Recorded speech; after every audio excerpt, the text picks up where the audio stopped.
Well, Heather, we kind of took a stroll through the preserve and you found something. What is that there? Well, this is a red elephant cup, scarlet cup. The genus is Sarcosipha. Okay. And they're very persistent. These have been here for the last 3 weeks. Oh, wow. So what should people be looking for when they're out here trying to find these mushrooms? So you don't want to just look down. You know, intuitively, we always think we find mushrooms on the ground, but some of the ones that I had on the table, those are found, you know, bracketing up the tree. The trees, Yep. wow. And that's why they're called bracket fungi. Yeah. Well, speaking of trees, you say some are symbiotic with the mushrooms. You want to tell us more about that? Sometimes we find mycorrhizal mushrooms, and those have a relationship with the tree. They may be exchanging water, nutrients, sugars, and so they have that beneficial relationship with the tree, and they're very host specific. All right, well, let's keep walking. Sure. Well, Heather, it's one thing that you wanted to kind of like make sure it was known that, you know, this really is for beginners when you come out here.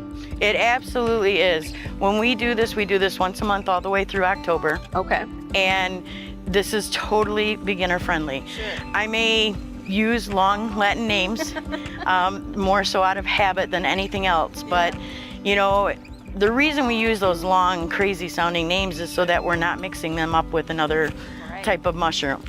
What a beefsteak is to one person could mean a beefsteak is something totally different. They're two different species. Yeah. One being possibly toxic, and another one being edible. This is a preserve. Okay. So it's being preserved to be as natural as possible. For sure. There's no foraging, there's no harvesting.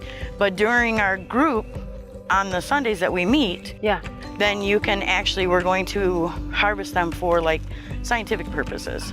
There's a specific way that we have to harvest them. Well, for those who want to come out here, is there a specific attire they need to be wearing? I know we've already kind of started talking about the mushrooms, but what do they need to prepare for? Well, we are approaching tick season.